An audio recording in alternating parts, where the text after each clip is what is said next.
हमें कहते थे रसीदा कड्डो, केस उनके वकील अली जफर ने खराब किया। जब आपका अपना वकील दो बातें मान गया है कि तोहफे लिए थे, ये भी मान गया कि तोहफे बेचे थे, न्याजी साहब अदालत में खुद आने की जहमत क्यों नहीं फरमाते? चोरी की है, चोरी साबित है। इलेक्शन कमीशन के सामने ये केस आर्ग्यू हो रहा था, इसको लाइटली लिया गया।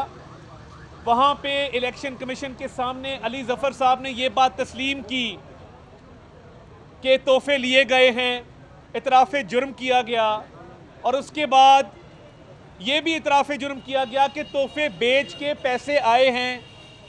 अब जब आपका अपना वकील दो बातें मान गया है कि तोहफे लिए थे, ये भी मान गया कि तोहफे बेचे थे, तो अब जब क्रिमिनल ट्रायल चल रहा है उसमें क्या दिक्कत है? केस मेरिट पे आर्ग्यू क्यों नहीं होता? और न्याजी साहब अदालत में खुद आने की जहमत क्यों नहीं फरमाते?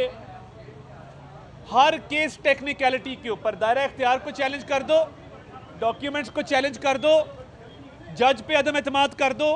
आज तक इन्होंने कोई एक केस मेरिट पे आर्ग्यू किया हो कि हम तोहफों का जवाब देते हैं, हम बताते हैं कितने तोहफे लिए थे? एक केस मेरिट पे आर्ग्यू किया हो कि जो तोहफे बेचे थे, उन तोहफों से जो रकम वसूल हुई थी वो कहाँ पे गई और वो कितने के बेचे थे? एक मौका मुझे बता दें कि इमरान नियाजी अदालत में आया हो। ये 1 साल होने को आया है, ये तोशा खाना का केस चल रहा है। एक दफ़ा वो अदालत में आए हैं और वो तब आए हैं जब वो गिरफ्तार किए गए थे।